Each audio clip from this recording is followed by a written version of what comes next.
The crane sank just after sunrise. At first, no one noticed.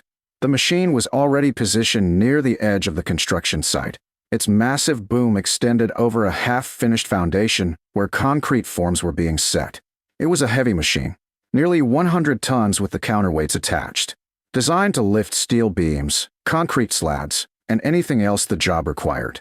But not designed to sit on soft ground. The problem started underground. A layer of wet clay sat just beneath the packed surface of the site, hidden, unstable, and when the crane shifted its weight to lift a load, that layer gave way, slowly at first. Then all at once, the left side of the crane sank nearly a foot into the ground. The operator felt it immediately. The cab tilted. Alarms began flashing. He dropped the load instantly, but the damage was already done. The crane was stuck. Within an hour, the entire site had shut down. Workers gathered around the machine, staring at the massive steel tracks now half buried in thick mud. The crane leaned slightly to one side, its enormous boom frozen in place. No one wanted to move it. Not yet, because with a machine that heavy, one wrong move could tip it over completely. And if that happened, the damage would be catastrophic. By mid-morning, the engineers arrived. Hard hats, clipboards, serious expressions. They walked slowly around the crane, studying the ground, measuring the depth of the sink, discussing options in low voices. Patrick Lawson, the lead site engineer, stood near the edge of the mud, looking frustrated. "How deep?" he asked. One of the technicians crouched down near the tracks. "About 18 inches on the left side." Patrick exhaled. "That's worse than I thought." Another engineer joined them. "The soil's unstable all the way down." Patrick nodded. "So if we try to pull it?" The man shook his head. "It'll sink deeper." Patrick looked back at the crane. The machine hadn't moved since it sank, but the ground around it had already begun to shift slightly under its weight. Tom wasn't on their side. The first attempt came that afternoon. 2 large bulldozers were brought in, heavy machines with wide tracks designed for pushing and pulling. They attached thick steel cables to the crane's frame. The operators lined up. Engines roared. Tracks dug into the dirt. Patrick raised his hand. "Slow pull," he said. "Don't jerk it." The cables tightened. The bulldozers pulled. For a moment, nothing happened. Then the ground beneath the crane shifted, but not in the way they wanted. The crane sank another inch. Patrick stepped back. "Stop." The engines shut down. The cables went slack. The crane sat lower than before. The attempt had made things worse. The second attempt was bigger. Stronger machines. A heavy-duty crawler tractor from a nearby quarry. More cables. More power. More confidence. But the result was the same. The machine pulled. The crane didn't move. And the ground gave way again. Another inch. Another problem. By evening, the engineers had run out of options. Patrick stood at the edge of the site as the sun began to set. The crane loomed in the fading light, half buried and leaning slightly. He shook his head. "We're losing it." A younger engineer looked at him. "You mean we can't get it out?" Patrick didn't answer right away. Then he said quietly, "I mean, if it sinks any further, we might not be able to recover it at all." The words hung in the air, because everyone there understood what that meant. A crane like that wasn't just expensive. It was critical. Losing it would delay the entire project for months, maybe longer, and cost millions. That night, the story spread. By morning, half the county knew. At Miller's feed store, farmers gathered around the coffee machine, talking about the same thing. "You hear about the crane? Stuck out at the construction site. Engineers can't move it." One man laughed. "Modern machines, huh?" Another farmer leaned against the counter. "What are they going to do?" The older man behind the counter spoke quietly. "Depends." "On what?" "Whether they're willing to try something different." Late that morning, a pickup truck rolled slowly onto the construction site. It didn't look like it belonged there. No company logo. No official markings. Just an old truck covered in dust. It stopped near the edge of the site. A man stepped out, 80 years old. Tall, but slightly bent with age. Wearing faded overalls, a long-sleeve work shirt, and a worn hat. His name was Walter Boone, and behind his truck, on a flatbed trailer, sat something no one expected. A 1928 Caterpillar crawler tractor. The machine looked ancient. Faded yellow paint. Steel tracks. A simple, rugged frame. No cab. No electronics. Just iron, steel, and an engine built nearly a century ago. Workers turned to look. Some of them smiled. Others laughed quietly. One of the engineers walked over. Can I help you? Walter nodded toward the crane. Heard you got a problem. The engineer crossed his arms. We're handling it. Walter looked at the machine, then at the ground, then back at the engineer. Doesn't look like it. The engineer frowned. With all due respect, sir, this is a complex recovery. Walter smiled slightly. They usually are. Patrick Lawson approached. What's going on? The engineer gestured. This gentleman thinks he can help. Patrick looked at Walter, then at the old crawler, then back at Walter. You planning to pull that crane out with this? Walter shrugged. Maybe. A few workers laughed. Patrick didn't. He studied the machine carefully. How much does that thing weigh? About 12 tons. Patrick blinked. 12. He gestured toward the crane. That's nearly 100 tons. Walter nodded. I know. Patrick shook his head. We've already tried machines 10 times that size. Walter smiled. And they spun, didn't they? Patrick paused. Yes. Walter pointed toward the ground. That clay's holding it like glue. He looked back at the crawler. You don't need more power. He tapped the side of the machine. You need steady pull. Patrick crossed his arms. And you think that thing can do it? Walter looked at the crane again, then said quietly, only one way to find out. The workers gathered as the old crawler was unloaded from the trailer. The steel tracks clanked against the ground as the machine rolled forward. Slow, heavy, deliberate. Walter climbed into position, checked the controls, adjusted the throttle. The engine roared to life with a deep, mechanical rumble. Different from modern machines. Rougher, stronger, alive in a way that felt almost unfamiliar. A thick cable was attached between the crawler and the crane. Patrick stood nearby, watching closely. You're sure about this? He asked. Walter didn't look at him. No. Then he added, but I've done harder. The engine idled. The cable tightened slowly. The crawler began to move. Not fast. Not aggressive. Just a slow, steady crawl forward. The ground beneath the tracks compressed. The machine didn't spin. Didn't slip. It simply pulled. The cable stretched tight. The crane didn't move. Not yet. But something else did. Deep beneath the surface, the ground shifted. And in that moment, the engineers realized something they hadn't considered. Walter Boone wasn't trying to overpower the crane. He was doing something entirely different. In the next few minutes, we're about to prove exactly why old machines sometimes succeed where modern ones fail. For a moment, it looked like nothing was happening. The cable stretched tight between the crane and the 1928 Caterpillar.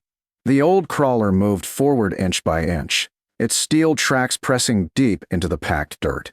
The engine roared with a steady, rhythmic growl. But the crane didn't move. Not yet.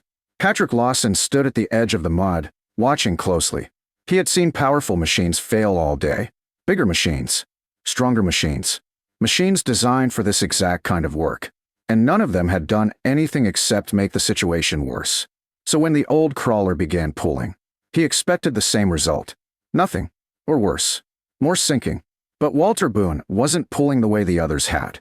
He wasn't trying to rip the crane free. He wasn't using bursts of force. He wasn't jerking the cable. He was doing something else. Something slower. Something constant. The crawler moved forward another foot. The cable tightened even more.